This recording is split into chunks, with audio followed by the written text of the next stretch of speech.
അപ്പോൾ നമ്മൾ 19ാമത്തെ പദ്യം വായിച്ചു കഴിഞ്ഞു. 19 വന്നിരിക്കുന്ന ഒരു സംശയം, ശിഷ്യന്റെ സംശയമാണ്.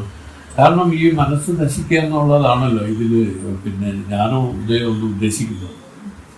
അങ്ങനെയാണെങ്കിൽ മനസ്സില്ലാതെ ആർക്കെങ്കിലും എന്തെങ്കിലും പ്രവർത്തിക്കാൻ പറ്റുള്ളൂ. പക്ഷേ ഞാനിത് വീണ്ടും ചില കാര്യങ്ങൾ പ്രവർത്തിക്കുന്നതായിട്ട് കാണുന്നുണ്ട്. അതുകൊണ്ട് അവർക്ക് മനസ്സ് മരിച്ചത് എങ്ങനെ പറയാൻ പറ്റും, മനസ്സില്ലാതായത് എങ്ങനെ പറയാൻ പറ്റുമെന്നുള്ളതാണ് ചോദ്യം, പ്രസക്തമായ ചോദ്യം. അതിന് സ്വാമി പറയണം. 20 മനനാശം സ്വരൂപമെന്നും അരൂപമെന്നും വകുത്തുരൈപ്പർ ഇരുവകയാം ഇവറ്റിൽ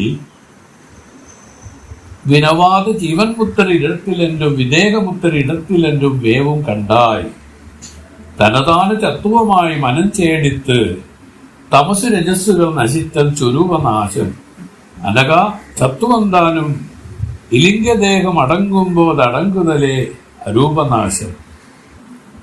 മനനാശം സ്വരൂപമെന്നും അരൂപമെന്നും വകുത്തുരൈപ്പർ ഇരുവകയാം ആവരും ഇവറ്റിൽ വിനവാദ ജീവൻ മുക്തരിടത്തിലെന്നും വിദേഹമുക്തരിടത്തിലെന്നും മേവും കണ്ടാൽ തനതാന തത്വമായി മനം ചേടിത്ത് തമസ് രജസ് നശിത്തൽ സ്വരൂപനാശം അനകാ തത്വം താനും ഇലിംഗദേഹം അടങ്ങുമ്പോൾ അടങ്ങുതലേ അരൂപനാശം. മനനാശം സ്വരൂപനാശമെന്നും അരൂപനാശമെന്നും 2 വിധം. രജോഗുണവും തമോ ഗുണവും നശിക്കുന്നത് സ്വരൂപനാശം. ജീവൻ മുക്തന്മാർ സ്വരൂപനാശം ഉള്ളവരാണ്. ദേഹം പതിക്കാറാകുമ്പോൾ സത്വഗുണവും നശിക്കും. ഇതിനെയാണ് അരൂപനാശം എന്നും പറയുന്നത്. വിദേഹ കൈവല്യക്കാർ അരൂപനാശമുള്ളവരാണ്. 2 തരം മുക്തന്മാരാണ് നമ്മൾ പറഞ്ഞത്. നമുക്ക് നേരത്തെ അറിയാമോ, എങ്കിലും സ്വാമി ഒന്നുകൂടെ വിശദീകരിച്ച് പറഞ്ഞേക്കും. മനനാശം 2 രൂപത്തിലാണ്. സ്വരൂപനാശമെന്നും അരൂപനാശമെന്നും 2 രൂപത്തിലാണ് ഈ മനനാശം പറയുന്നത്. മനനാശം എന്ന് വെച്ചാൽ ജ്ഞാനോദയം എന്ന് വെച്ചാൽ മനസ്സ് നശിക്കലാണ്.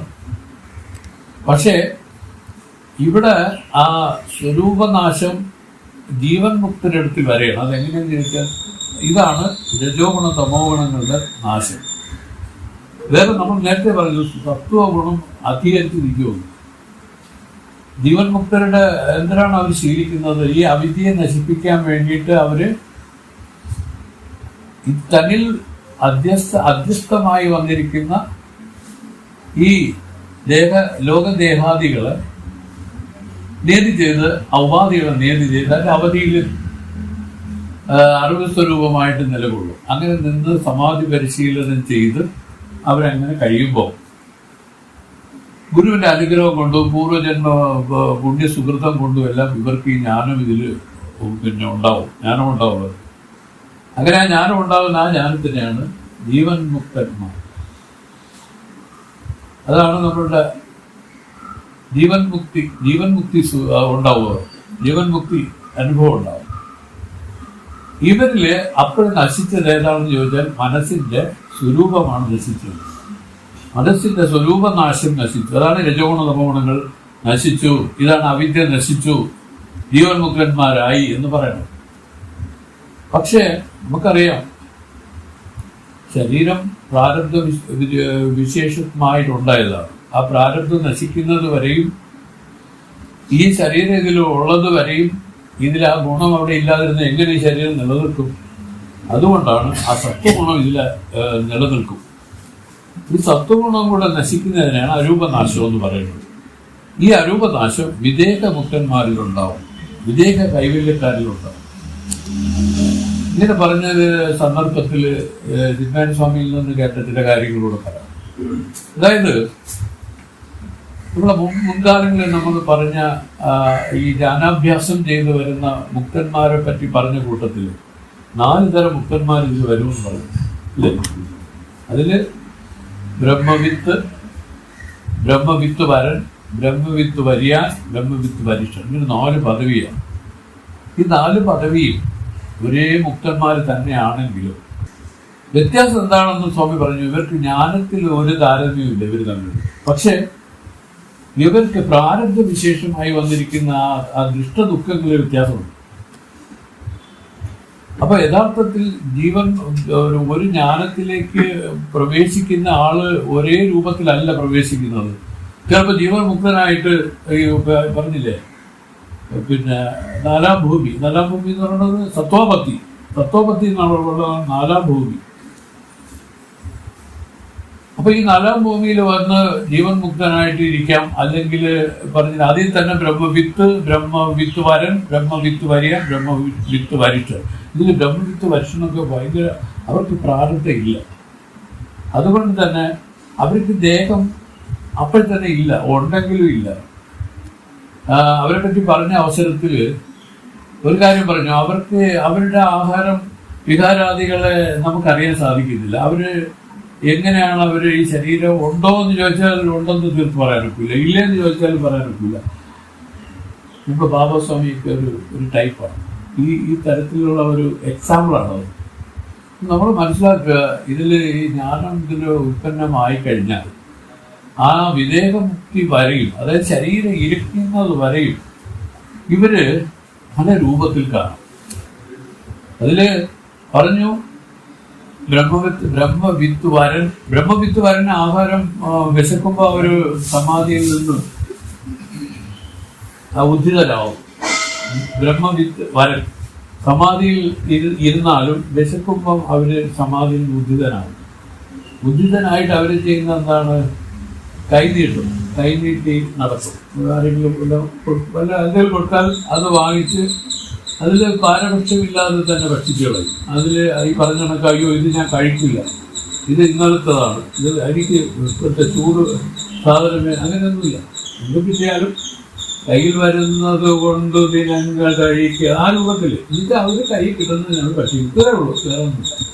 ഇനി ബ്രഹ്മവിത്ത് വരിയാനുണ്ടല്ലോ, അവരെ ആഹാരത്തിനൊന്നും കഴിക്കില്ല.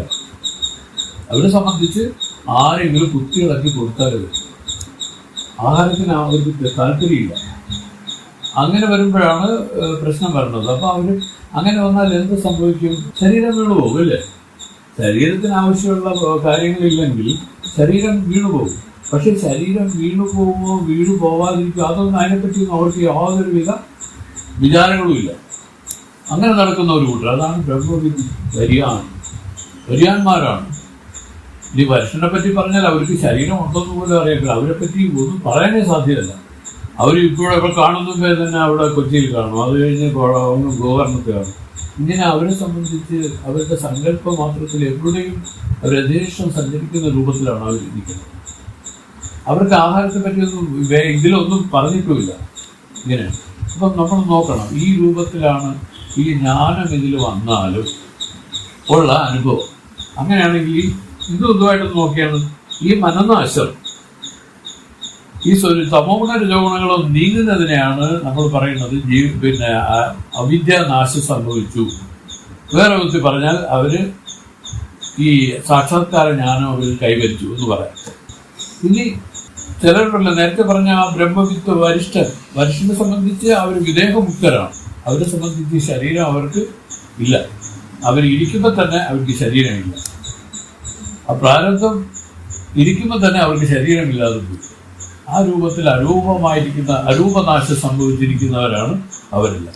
അപ്പൊ ഇങ്ങനെയാണ് ഇതിൽ ഒരു വകതിരിച്ച് നമുക്ക് പറഞ്ഞ് മനസ്സിലാക്കി തന്നത്. എന്താണ് ചോദ്യം? ഇതാണ്, ഒരു ജ്ഞാനി പിന്നെ ഉണ്ണുന്നല്ലോ സ്വാമി, ഈ ജ്ഞാനി ഉറങ്ങുന്നല്ലോ. പോട്ടെ, ജ്ഞാനി എന്തെങ്കിലും കടച്ചിരിക്കുന്നു, ചിലപ്പോൾ ദേഷിക്കുന്നു. ഇതെല്ലാം ചെയ്യുമ്പോൾ ജ്ഞാനിയുടെ മനസ്സ് നശിച്ചു എന്നും ജീവൻ മുക്തനായി എന്നും പറയുന്നതിൽ എന്ത് അർത്ഥമാണുള്ളതെന്നാണ് ചോദ്യം. എന്റെ മറുപടിയാണ് പറഞ്ഞത്. മറുപടി എന്താണ്? മനസ്സിനെ രണ്ട് നാശങ്ങളാണ് പറയുന്നത്. ഒന്ന് സ്വരൂപനാശം.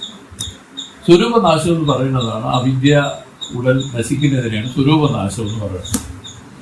അരൂപനാശം എന്ന് പറഞ്ഞാൽ ആ സത്വഗുണവും, അത് ഈ ശരീരം ഇരിക്കുന്നവരെ ആ സത്വഗുണത്തിൽ ഇരിക്കുമെന്നാണ്. കാരണം ഈ ശരീരം ആ പ്രാരബ്ധത്തിന് വിധേയമായിട്ട് പ്രവർത്തിക്കേണ്ടതുണ്ട്. അതാണ് ഈ പറയുന്ന രൂപത്തിൽ ശരീരം ഇരിക്കുന്നവരെയും ഈ പറഞ്ഞ സത്വഗുണത്തിലിരിക്കും. അങ്ങനെ സത്വഗുണം മനസ്സ് ശേഷിച്ചിരിക്കും. ഇതാണ് അരൂപനാശം. അത് വിദേഹമുക്തിയോടുകൂടി അതും ഇല്ലാതാവും. ഇങ്ങനെയാണ് പൂർണ്ണ മുക്തന്മാരായിട്ട് ഇവർ മാറുന്നുവെന്ന് വേദം നമുക്ക് പഠിപ്പിച്ചു തന്നിരിക്കും. മനനാശം സ്വരൂപമെന്നും അരൂപമെന്നും വകുത്തുരയ്പാർ എഴുവകയാവും അവരും ഇവറ്റിൽ വിനതാന ജീവൻ മുക്തരിടത്തിലെന്നും വിനയമുക്തരിടത്തിലെന്നും വേവും കണ്ടായി ധനദാനം ചത്തുവമായി മനം ചേടിത്ത് തമസ് രജസ്സുകൾ നശിത്തൽ സ്വരൂപനാശം അനക സത്വം താനും ഇലിംഗദേഹം അടങ്ങുമ്പോൾ അടങ്ങുതലെ അരൂപനാശം. ലിംഗദേഹം നിഷ്പൂർണമായിട്ടില്ലാതാവുന്നത് വരെ അതുണ്ടാവും.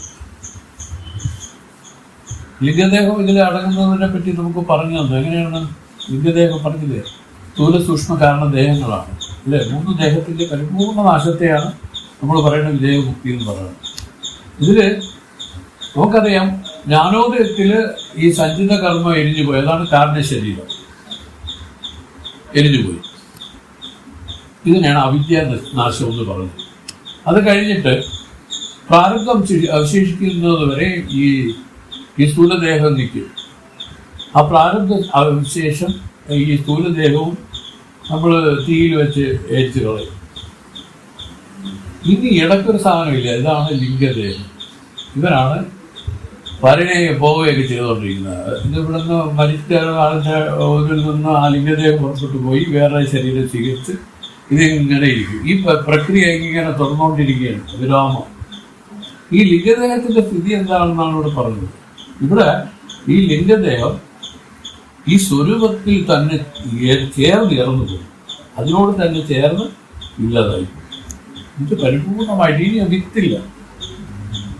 മുളയ്ക്കണമെങ്കിൽ വിത്ത് വേണം. വിത്ത് എന്താണ്? വിത്തിന്റെ ഊർജം വിഗ്രഹമാണ് ആഗ്രഹങ്ങളാണ്. നമുക്ക് ചെറിയ ചില ആഗ്രഹങ്ങൾ, ഇത് സബലീകരിക്കണമെന്നുള്ള ഇച്ഛ, അത് നമുക്കുണ്ടെങ്കിൽ അത് അനുസ്യൂതമായിട്ട് ഇതിൽ കിടക്കുമെന്നാണ് പറയുന്നത്. ജ്ഞാനം ഉണ്ടായതിന് ശേഷം പറഞ്ഞില്ലേ, ഈ വിത്തിനെ വറക്കുകയാണ് ഓരോരുത്തർ. ജ്ഞാനം എന്ന് വെച്ചാൽ വിത്തിനെ വറക്കുക എന്നുള്ളതാണ് ജ്ഞാനം ഉദ്ദേശിക്കുന്നത്. വറുത്ത വിത്ത് പോലെ ആക്കിപ്പോയി. പിന്നെ ഇത് പൊടിക്കില്ല. വീണാലും വിത്ത് പൊടിക്കുന്നത് എപ്പോഴാണ്? വിത്ത് എപ്പോഴും പൊടിക്കില്ല. ഭൂമിയിൽ കോടാനുകോടി വിത്തുകളുണ്ട് പല രൂപത്തിൽ. പക്ഷെ ഒരു മഴ പെയ്യുമ്പോഴാണ്, അതിന്റെ സാഹചര്യത്തിൽ, ആ സന്ദർഭത്തിലാണ് അത് പൊടിക്കുന്നത്. ഇതുപോലെയാണ് നമ്മുടെ ഈ വാസനകൾ. വാസനാ വിത്തുകൾ ഇങ്ങനെ കിടക്കുകയാണ്.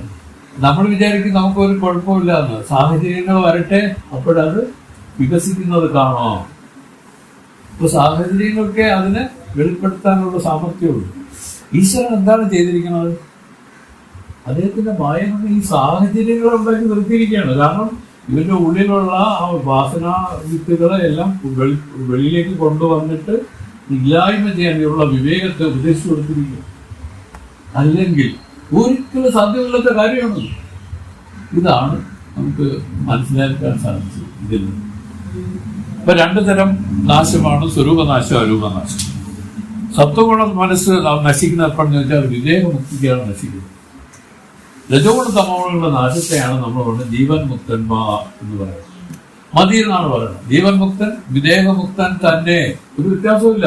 പക്ഷെ നമുക്ക് കാണുന്നവരെ സംബന്ധിച്ച് അവർ ഉണ്ണുന്നെന്നോ ഉറങ്ങുന്നെന്നോ കാണുന്നു, വ്യവഹരിക്കുന്നത് കാണുന്നു. പക്ഷെ അവരെ സംബന്ധിച്ച് അവർ ഉണ്ണുന്നുമില്ല, ഉറങ്ങുന്നുമില്ല, അവർ വ്യവഹരിക്കുന്നുമില്ല. അതാണ് സത്യം.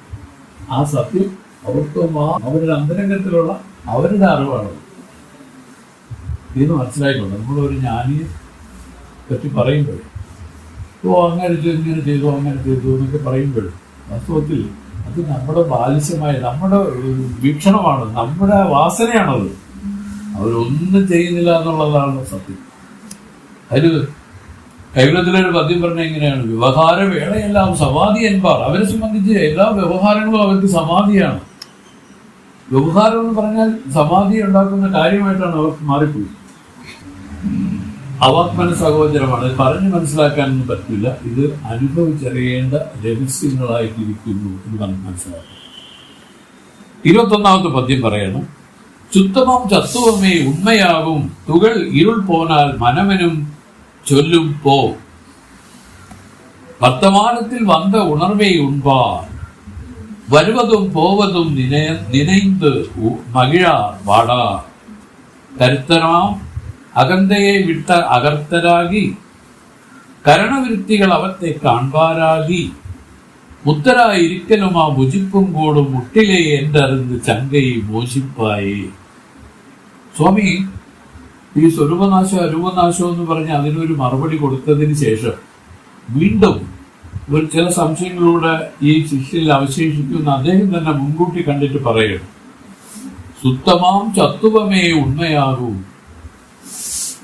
തുകൾ ഇരുൾ പോനാൽ മനമെനും ചൊല്ലും പോം പോ, വർത്തമാനത്തിൽ വന്ന ഉണവെ ഉൺപാർ, വരുവതും പോവതും നിனைந்து മകിഴാർ വാടാ, കരുത്തരാം അകന്തയെ വിട്ട് അകർത്തരാകി, കരണവൃത്തികൾ വിരുത്തികൾ അവത്തെ കാൺപാരാകി, മുത്തരായിരിക്കലും ആ ഭുജിപ്പും കൂടും മുട്ടിലെ എന്തറിന്ന് ചണ്ടിമോചിപ്പായേ. ശുദ്ധമം തത്വമേ, ശുദ്ധമായ സത്വഗുണം ഉണ്മയാകും, മനസ്സിന് ഉപാദാന കാരണമാകുന്നു. തുകൾ എന്ന് പറഞ്ഞാൽ വിക്ഷേപമായ രജോ ഗുണവും, ഇരുൾ എന്ന് പറഞ്ഞാൽ ഇരുളായ തമോ ഗുണവും പോനാൽ, സന്മാർഗമായ ജ്ഞാനാഭ്യാസത്തിനാൽ ഒഴിഞ്ഞു പോയാൽ, മനമെനും ചൊല്ലും മനസ്സെന്ന വ്യവഹാരവും ഓം പോ ഒഴിഞ്ഞു പോകും. പിന്നെ എങ്ങനെയാണ് അവർ ജീവിക്കുന്നത് വെച്ചാൽ, വർത്തമാനകാലത്തിൽ വന്ന ഉണവൈ, പ്രാരബ്ധ കർമ്മത്താൽ വന്നു ചേരുന്ന ഭോഗങ്ങളെ ഉൺപാർ ഉണ്ണും, അനുഭവിക്കും. വരുവതും പോവതും നിனைந்து, ഇനി വരുന്നതും മുമ്പ് പോയതുമായ പദാർത്ഥങ്ങളെ പറ്റി അജ്ഞാനികളെ പോലെ ചിന്തിച്ച് മകിഴാർ വാടാർ, സന്തോഷിക്കുകയോ ക്ലേശിക്കുകയോ ചെയ്യുകയില്ല. ലാഭനഷ്ടങ്ങളിൽ സന്തോഷമോ വ്യസനമോ ഇവർക്കുണ്ടാകില്ല. കർത്തറാം അകന്തയെ വിട്ട്, അതായത് നാം ഇതിന് കർത്താവാണെന്നുള്ള അഹംഭാവത്തെ വിട്ട് അകർത്താവായി കരണവൃത്തികൾ, അന്ധകരണാദി വൃത്തികളെയും അവത്തെ വൃത്തികൾക്ക് ആധാരകാലമായ ജാഗ്രം മുതലായ അവസ്ഥകളെയും കാൺപാറാകി, കാണുന്ന സാക്ഷി രൂപമായി, മുക്തരായിരിക്കലുമാ, മുക്തരായി തന്നെ ഇരിക്കും. ഉചിപ്പും കൂടും, പ്രാരബ്ധ അനുഭവത്തിനും സാധിക്കും. മുട്ടിലൈ, ഇങ്ങനെ ഇരിക്കുന്നതിന് ഏതൊരു തടസ്സവുമില്ലെന്ന് നിശ്ചയിച്ച് ശങ്ക മോശിപ്പായേ നീ നിന്റെ സംശയത്തെ ഒഴിക്കുക. ഇതാണ് പറഞ്ഞിരിക്കുന്നത്. ഇത് ഗംഭീര ഒരു പദ്യമാണ്. അപ്പൊ ഇവിടെ പറഞ്ഞു, മനസ്സിന്റെ ഉപാദാന കാരണമെന്ന് പറയുന്നത് ഈ സത്വഗുണമാണ്. അതായത് പിന്നെ വിക്ഷേപമായ രജോ ഗുണവും ഇരുൾ എന്ന തമോ ഗുണവും പോനാൽ, ഇതാണ് വിക്ഷേപ ആവരണങ്ങളെന്നും പറയും. ഈ വിക്ഷേപവും അതുപോലെ തന്നെ ഇരുള് തമോ ഗുണം, വിക്ഷേപം രജോ ഗുണം, ആ രജോ ഗുണത്തിൽ ഉൾപ്പെടുത്തി പറയും. ഇത് രണ്ടും പോയാൽ സന്മാർഗമാണ്. അതെങ്ങനെ പോകുമെന്ന് ചോദിച്ചാൽ, സന്മാർഗമാണ് ജ്ഞാനാഭ്യാസത്തിനാൽ പോയാൽ, ഒഴിഞ്ഞു പോയാൽ. മനമേൻ ചൊല്ലും, മനസ്സെന്ന വ്യവഹാരവും പോകുമ്പോൾ ഒഴിഞ്ഞു പോകും. മനസ്സിന്റെ വ്യവഹാരം എന്ന് പറഞ്ഞാൽ മനസ്സാണ് സങ്കല്പത്തിൽ ചെയ്തുകൊണ്ടിരിക്കുന്നത്. വാസ്തവത്തിൽ ഈ സങ്കല്പം ഒഴിഞ്ഞൊരു ലോകമില്ല, സങ്കല്പം ഒഴിഞ്ഞൊരു ദ്വൈതമില്ല. സങ്കല്പം തന്നെ ഒരു ദ്വൈതം. ദ്വൈതം എന്ന് പറഞ്ഞാൽ സ്വർണം, അതിൽ മാല വള മോതിരം എല്ലാം വാസ്തവത്തിൽ ദ്വൈതത്തെ ഉണ്ടാക്കി നിൽക്കുകയാണ്. വാസ്തവത്തിൽ അത് അദ്വൈതമായിരിക്കും. സ്വർണ്ണമാണെന്ന് കാണുന്ന ബുദ്ധിക്ക് ഇതെല്ലാം അദ്വൈതം തന്നെ, വേറെ രണ്ടല്ല. ഈ രൂപത്തിലാണ് അതിന്റെ കാൽക്കുലേഷൻ നിൽക്കുന്നത്. ഇവിടെ പറയുന്നു, മനസ്സാണ് ഈ സങ്കല്പത്തിന് രണ്ടാക്കി വെച്ചിരിക്കുന്നത്. മനസ്സിന്റെ സങ്കല്പമാണ് വാസ്തവത്തിൽ ദ്വൈതത്തെ സൃഷ്ടിച്ച ഒരു ഫാക്ടർ, വേറെ ഒന്നുമില്ല. ഈ മനസ്സിന്റെ സങ്കല്പത്തെ എടുത്തു കളഞ്ഞാൽ എന്താ അർത്ഥം? എന്തിനാണ്? മാത്രമേ ഉള്ളൂ. ഇനി വേറൊന്നുണ്ടെങ്കിലും അതുതാൻ തന്നെ യാതൊരുവിധ വ്യവഹാരങ്ങൾക്കും ഈടാകുന്നില്ല. ഈ രൂപത്തിലായിത്തീരും. ഇതാണ് അദ്വൈതം. ഈ അദ്വൈത ദൃഷ്ടിയാണ് ഞാനും ഞാനോ എന്ന് പറയുന്നത്. അദ്വൈത ദൃഷ്ടി രണ്ടല്ല, ഇതെല്ലാം ഒന്ന് തന്നെ. ഏകം ഏവം അദ്വിതീയം ബ്രഹ്മ ദേഹ നാനാസ്തി കിഞ്ചന. വേറെ അന്യമായിട്ട് ഒന്നും തന്നെ ഇല്ല. വേറെ ഒന്നും തന്നെ ഇല്ല. കേവലം ഒന്നേ ഒന്ന്, അത് താനാണ്. ഈ ആത്മാ തന്നെ സർവത്ര പരിപൂർണമായിരിക്കുന്നു, ഇതൊന്ന് വിളങ്ങിക്കൊണ്ടിരിക്കുന്നു. അത് വേറൊരു ആത്മാ, അത് അജയന്റെ ആത്മാവ്, ഇത് വിക്രമന്റെ ആത്മാ, അങ്ങനെയല്ല. ഒരേ ആത്മ, ഒരേ സൂര്യൻ തന്നെ കടജലത്തിലും തടാകത്തിലും കായൽ ജലത്തിലും സമുദ്രത്തിലും ഒക്കെ പ്രതിഫലിച്ചിരിക്കുകയാണ് അല്ലെ. നമ്മൾ അതിനെ വ്യവഹരിക്കുന്നത് എങ്ങനെയാണ്? സമുദ്ര സൂര്യൻ, കടസൂര്യൻ, അല്ലെങ്കിൽ തോട്ടിലുള്ള സൂര്യൻ, ഇങ്ങനെ പലതായിട്ട് വ്യവഹരിക്കുമ്പോഴും വാസ്തവത്തിൽ അത് പ്രതിബിംബത്തിൽ ഈ വ്യവഹാരം ഇങ്ങനെ കിടന്നാലും അതിന്റെ ബിംബമല്ലേ വാസ്തവത്തിൽ അത്. ആ ബിംബമെന്നറിഞ്ഞ് അതിലേക്ക് പോകുമ്പോൾ, ആ ബുദ്ധി അതിലേക്ക് ചെലുത്തുമ്പോൾ ഈ പറയുന്ന ആ പ്രതിബിംബങ്ങൾക്ക് ഒരു പ്രസക്തിയില്ല, അപ്രസക്തമായി പോകും. പ്രതിബിംബങ്ങളാണ് നാനാ, ബിംബം ഏകം. ഇതുപോലെ ഈ ആത്മാവ് തന്നെ ഓരോരോ അന്ധകരണങ്ങളിൽ പ്രതിഫലിച്ച് വിക്രമനായിട്ടും ചന്ദ്രനായിട്ടും കൃഷ്ണപ്രസാദായിട്ടും ഗുരുസ്വാമിയായിട്ടൊക്കെ ഇരിക്കുന്നു. വാസ്തവത്തിൽ ചിന്തിച്ച് ചെന്നാൽ ഏകമായിരിക്കുന്ന ആത്മാവാണ്. ഈ ഏകമായിരിക്കുന്ന ആത്മാവാണ് താനെന്ന് വേദം നമ്മളെ വിളിച്ചറിയിക്കുകയാണ്. ആ ഏകമായിരിക്കുന്ന ആത്മാവാണ് നീ എന്ന് പറയാണ്. പക്ഷേ ഞാൻ മാത്രമാണ്. അങ്ങനെയാണെങ്കിൽ ആദ്യം ചോദിക്കുക, അപ്പൊ ചന്ദ്രനാണ് അല്ലേ? അപ്പൊ അങ്ങനെ രണ്ടാമതൊന്ന് തോന്നുന്നത് വരെ മനസ്സുണ്ടെന്നും ആ തോന്നലടങ്ങുമ്പോൾ മനസ്സറ്റുപോയി എല്ലാം ഏകമേവം അദ്വിതീയമായി ബ്രഹ്മരൂപമായിട്ട് ആ സമാധി അനുഭവങ്ങൾ പ്രത്യക്ഷപ്പെടും. സമാധി എന്ന് പറയുന്നത് ഈ മനസ്സ് കെട്ടടങ്ങിയ ഒരു നിലയാണ്. മനസ്സാണ് ഇതിനെ നാനാവായിട്ട് ശേഷിപ്പിച്ചിരിക്കുന്നത്. ഈ മനസ്സിനെ ഇല്ലാതെ ചെയ്യുന്നത്, അതായത് എന്ന് പറഞ്ഞ മനനാശം, ഈ മനസ്സിനെ നശിപ്പിക്കുന്നതാണ് നമ്മുടെ ഉദ്യമം. ചില സ്വാമിമാർ പറയുന്നത് ഞാൻ കേട്ടു ഈ അടുത്ത കാലത്തൊക്കെ. വലിയ സ്വാമിമാരാണ്. മനസ്സ് ശക്തമായിരിക്കണം, അർത്ഥമില്ല. അവരതിന്റെ താല്പര്യത്തെ ഇങ്ങനെ എടുക്കണമെന്ന് ഒരു പിടി ഇങ്ങനെ കിട്ടുന്നില്ല. മനസ്സെന്ന് ഉദ്ദേശിച്ചാൽ അതിന്റെ അർത്ഥം സങ്കല്പം ചെയ്യുന്ന സ്വഭാവം. മനസ്സ് വൃത്തയോ മനഃ, ശ്രുതിപ്പോലും പറഞ്ഞു വെച്ചിരിക്കുക. ഇനി ഈ മനസ്സിനെ ബലപ്പെടുത്തണമെന്ന് പറഞ്ഞ അർത്ഥത്തിലാണ്. ഈ മനസ്സ് കൈവിടരുത് എന്ന് പറയും ചിലർ. മനസ്സ് കൈവിടരുത്. വേറെ ആരുമില്ല, വലിയ വലിയ സംസാരമാണ് അദ്ദേഹത്തിന്റെ പേര്. അപ്പൊ ഇങ്ങനെയൊക്കെ പറയുന്നതൊക്കെ ഇതിന്റെ ശാസ്ത്രീയമായിട്ട് ഇതിനെ അപഗ്രഥിച്ച് മനസ്സിലാക്കാത്തത് കൊണ്ട് പറയുന്നതാണ്. ഇത് ആളുകൾക്ക് ദോഷമേ ഉണ്ടാക്കുള്ളൂ. ഇവിടെ പറഞ്ഞല്ലോ നമ്മുടെ ലക്ഷ്യം എന്താണ്? ഈ ജനനമരണ സംസാര ദുഃഖത്തിൽ നിന്ന് ഒരു മറുകര കയറാനാണ്. അതായത് ഇതിനെയാണ് മുക്തി എന്ന് എല്ലാവരും പറയും. ശാസ്ത്രങ്ങളെല്ലാം മുക്തി ഗ്രന്ഥങ്ങളാണ്, എല്ലാം മുക്തി ഗ്രന്ഥങ്ങൾ തന്നെ. പക്ഷെ അതില് ഈ സദ്യോമുക്തിയും അതുപോലെ മറ്റേ പിപീലിക ന്യായത്തിലുള്ള മുക്തിയൊക്കെ ഉണ്ട്, ക്രമമുക്തിയും ഒക്കെ പറയുന്നത്. ഇതില് ഞാനും അതിൽ ഉദ്ഘോഷിക്കുന്നത് ആ സദ്യോമുക്തിയാണ്. പരീക്ഷിത്തിനൊക്കെ സദ്യോമുക്തിയാണ് പ്രദാനം ചെയ്യുന്നത്. മനസ്സിലായി? മുക്തി എന്ന് പറഞ്ഞാൽ ഈ ജന്മങ്ങള് ഇനി എടുക്കുന്ന ഒരു പ്രകൃതി ഇതിൽ അവസാനിക്കും. അപ്പൊ ആര് പറഞ്ഞു ജന്മം എടുത്താൽ കുഴപ്പം എന്താണെന്ന് ചോദിക്കുന്നവരോടൊന്നും പറയാനൊന്നുമില്ല. അതിനവര് പറഞ്ഞു ജന്മദുഃഖം ജരാദുഃഖം ജായാദുഃഖം പുനഃപുന സംസാര സാഗരം ദുഃഖം തസ്മാ ജാഗ്രത. കഷ്ടപ്പെടുകയാണ് ഓരോ ജീവികളും. ആ ശരീരം പേറി, പ്രാരബ്ധം പേറി എന്നാണ് പറഞ്ഞത്. പേറി അതിലിരുന്ന് ദുഃഖിക്കാനല്ല. പക്ഷെ അതില് സുഖം കിട്ടാൻ കുറച്ച് പണം ഉണ്ടാക്കിയാൽ സുഖം കിട്ടുമെന്ന് വിചാരിക്കുന്നു, കുറച്ച് ആരോഗ്യം ഉണ്ടാക്കിയാൽ സുഖം കിട്ടുമെന്ന് ലേഖ്യങ്ങളെ ശരിച്ച് വിചാരിച്ച് ഇതാക്കുന്നു. ഇങ്ങനെ പല രൂപത്തിലെ ഈ സുഖത്തെ പരിരക്ഷിച്ച് നിർത്താൻ ആളുകൾ ശ്രമിക്കുന്നെങ്കിലും അവർ ചോദിക്കാനാണ് വൈദ്യന് അസുഖമില്ല, വൈദ്യന് സുഖമുണ്ടോ?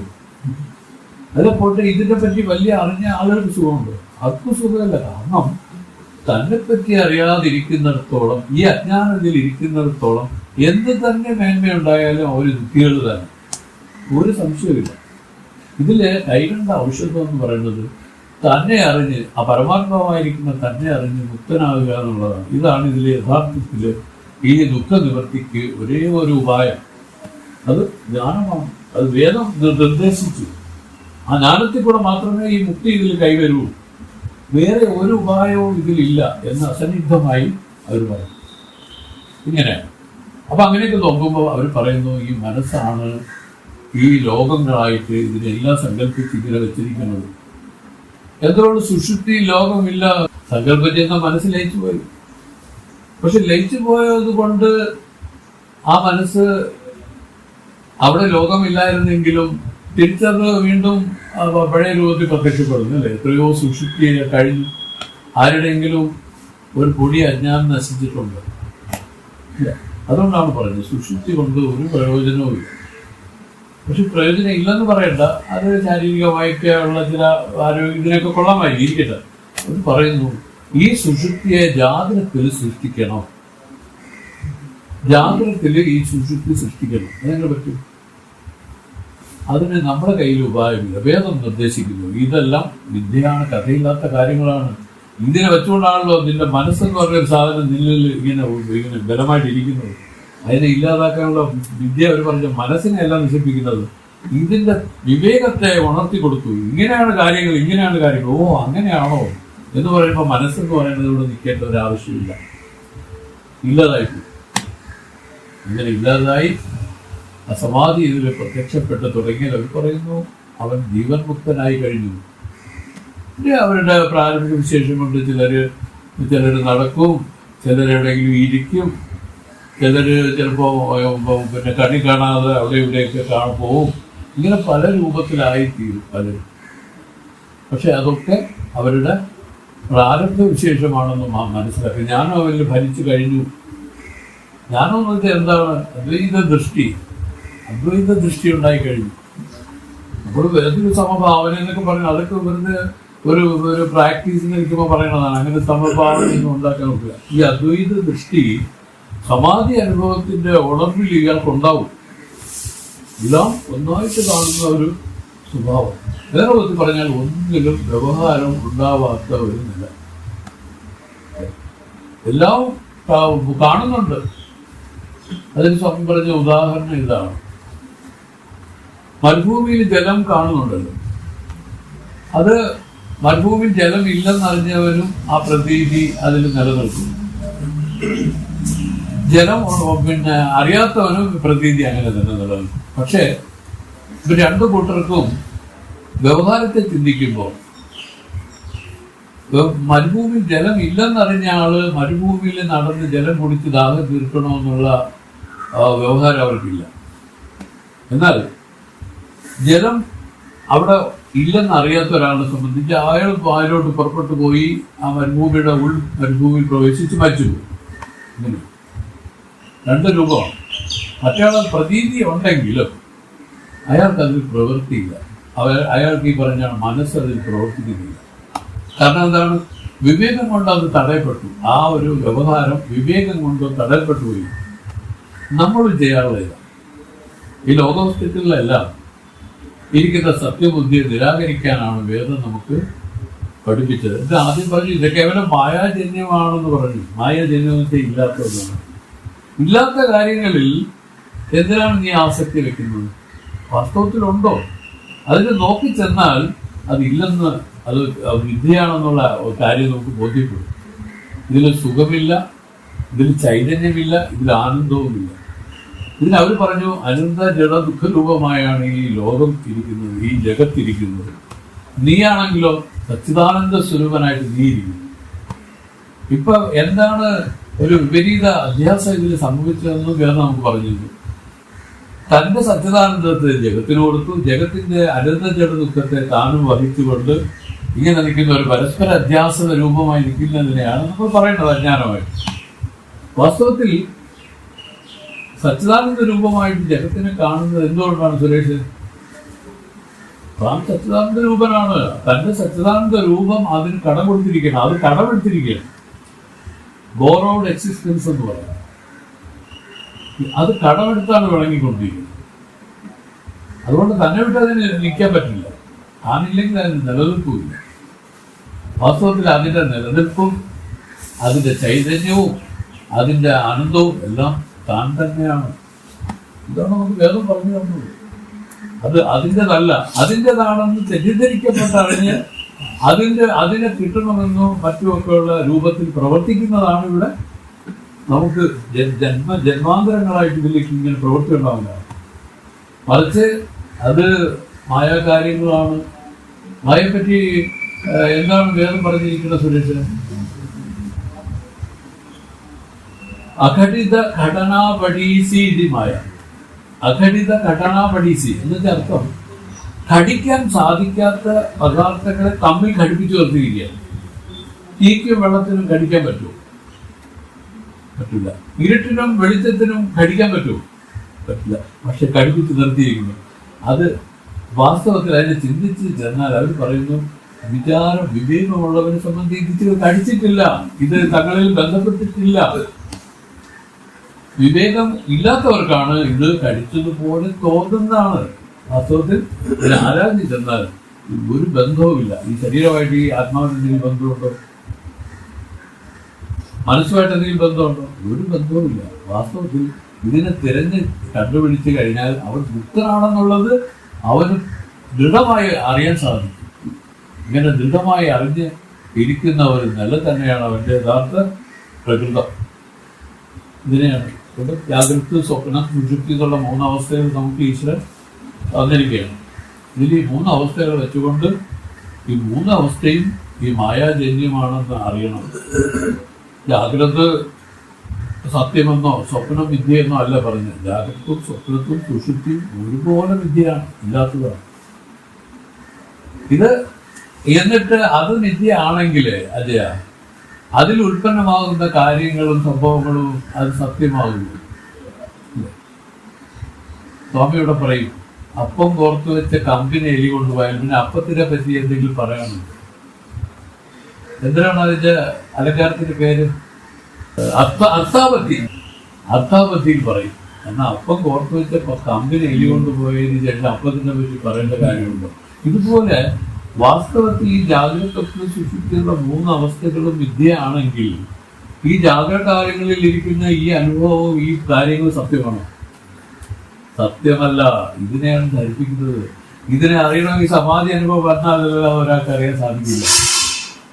അതുകൊണ്ടാണ് ഇതിന്ന് തുര്യത്തിലേക്ക് കൊണ്ടുപോകാനുള്ള ശ്രമം വേദം നമുക്ക് പറഞ്ഞു തന്നിരിക്കുന്നത്. നമ്മളെ ആ തുര്യത്തിലേക്ക് കൊണ്ടുപോകണം. ആ തുര്യഭൂമിയിൽ അത് പ്രകാശமான ഒരവസ്ഥയാണ്. പ്രകാശ അവസ്ഥയെന്നാണ് ഈ തുര്യാവസ്ഥയിൽ പറയുന്നത്. ഈ അവസ്ഥയിൽ വന്നു കഴിയുമ്പോൾ മനസ്സിലാവും ഇതൊന്നും തന്നെ ഇല്ല, കേവലം പ്രകാശം മാത്രമായിട്ട് നിൽക്കും. അതാണ് അനുഭവം. അരണ്ട വെളിച്ചത്തിലാണ് ചില നിഴലുകളും അതും ഇതൊക്കെ കാണുന്നത്. തമസിലും ഒന്നുമില്ല. അതാണ് സുഷുപ്തിയിൽ നമ്മൾ അറിഞ്ഞത്. തമസിലും ഒന്നുമില്ല, അതുപോലെ തന്നെ പ്രകാശത്തിലും ഒന്നുമില്ല. ഇടയ്ക്കൊരു അരണ്ട വെളിച്ചത്തിലാണ് പോലും ഇതെല്ലാം കാണുന്നത്. ഇതാണ് നമ്മൾ പറയും, ഇതാണ് അജ്ഞാനം. ജ്ഞാനത്തിലേക്ക് വന്നാലും ഒന്നും, തനി അജ്ഞാനത്തിലേക്ക് പോയാലും ഒന്നും. അതാണ് ഈ പറഞ്ഞ സുഷുപ്തി അവസ്ഥ. ഭഗവാൻ നമുക്ക് കാണിച്ചിരിക്കുന്നു. ഈ സുഷുപ്തിയിലൊന്നുമില്ല. അതുപോലെ തന്നെ ജാഗ്രതത്തില് എന്തൊക്കെ ഇരിക്കുന്ന പോലെ തോന്നുന്ന ഇതിനെയാണ് ഒരു എന്താ പറയും അരണ്ട വെളിച്ചം. ഇതിനെ ജ്ഞാനം കൊണ്ട് പൂർണ്ണമായ പ്രകാശമാനമാക്കിയാൽ അവർ പറയുന്നത് ഇവിടെയൊന്നുമില്ല, വാസ്തവത്തിലൊന്നുമില്ല, താൻ മാത്രമേ ഉള്ളൂ എന്നുള്ള ഒരു അനുഭവം ഇതിൽ പ്രത്യക്ഷമാവില്ലേ? അതാണ് വാസ്തവമാകും തെളിയും. ആ അനുഭവം ഇതിൽ തെളിഞ്ഞ് വരും. അതോടുകൂടി അപ്പോഴവൻ ആ ദുർഗന്ധ സമാധിയിലേക്ക് പോവുകയാണ്. സമാധി അനുഭവത്തിൽ തന്നെ എപ്പോഴും ആണ്ടിരിക്കും. ഭക്തങ്ങളൊക്കെ പണ്ട് ഏതോ ഒരു 12 കൊല്ലമൊക്കെയാണ് അതിലിരിക്കും. എന്നിട്ടാണ് എണീറ്റ് വരുന്നത്. അപ്പോൾ ഇതുവരെയുള്ള പശുദാഹങ്ങളൊക്കെ എന്തെന്ന് പറയാൻ പറ്റും? അതെ, മനസ്സ് പ്രവർത്തിച്ചില്ലെങ്കിൽ ഒന്നും വേണ്ട. വേറെയല്ല, മനസ്സിനാണ്.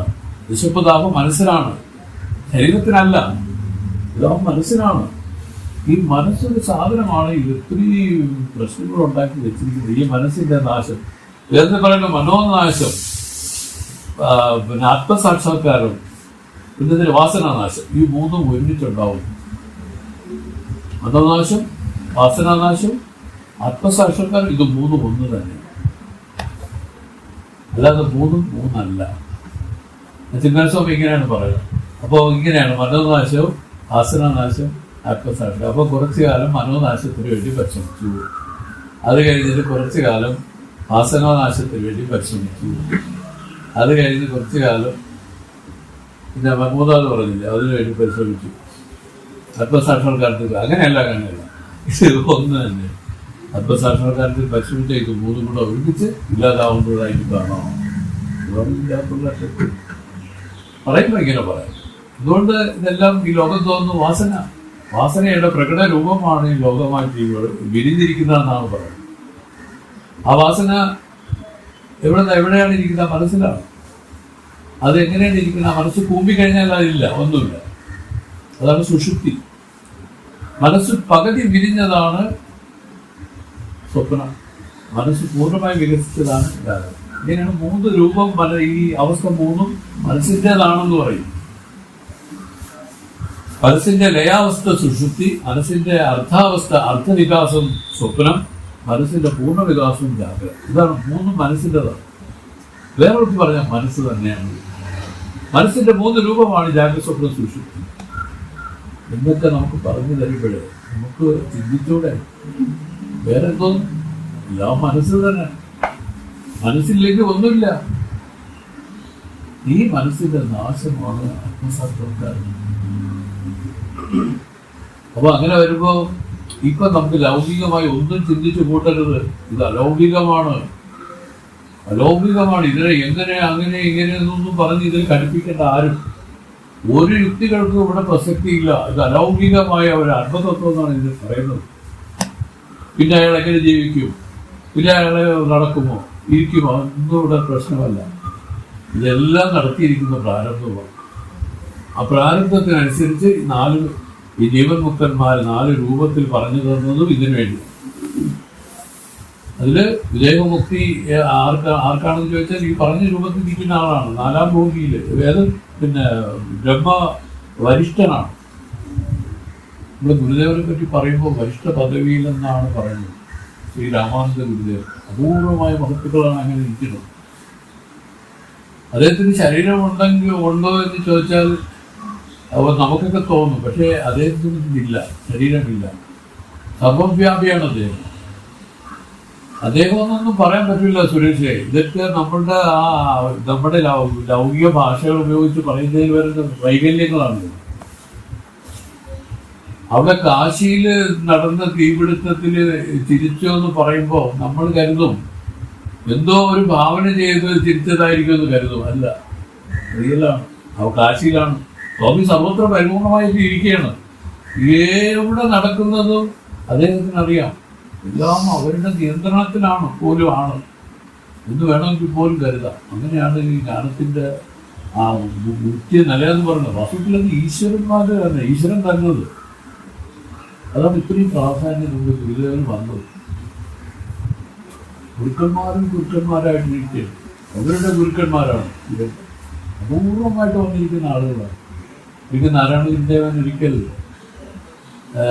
റെയിൽവേ സ്റ്റേഷനിൽ വെച്ച് അദ്ദേഹത്തെ കാണാൻ ഇടയെന്ന് പറയും.